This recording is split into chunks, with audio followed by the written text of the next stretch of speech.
ఎక్కడి నుంచి వస్తున్నావు? స్వర్గం నుంచి. ఏమిటి ఆ మైక మాటలు? ఎవరా మగాడు?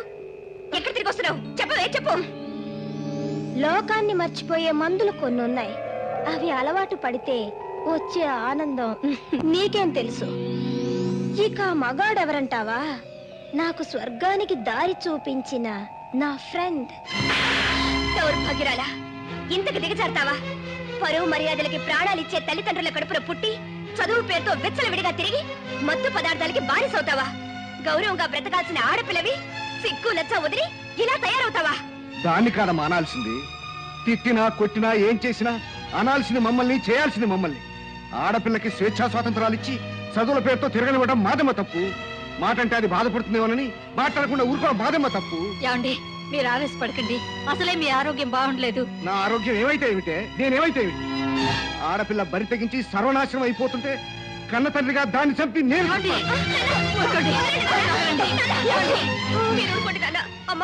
లోపలికి తీసుకెళ్ళండి. ఆ పాపిష్టి దాన్ని ఇంట్లోనే ఉంచొద్దు, బయటికి పంపించే. నాకున్నది ఒక్కటే కూతురు అనుకుంటాను. పంపించేయి, పంపించేయి.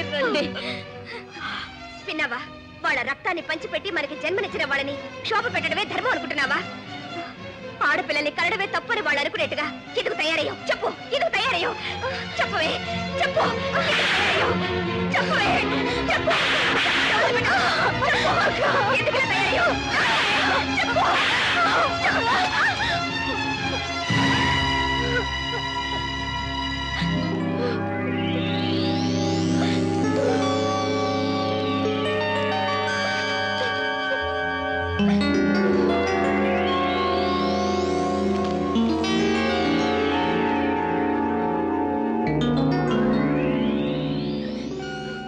ఈ మత్తు పదార్థాలు ఎక్కడి నుంచి వస్తున్నాయి?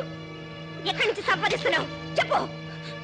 అవి అవి కాలేజీ కాంపౌండ్ లో జాకీ అనేవాడు అమ్ముతూ ఉంటాడు.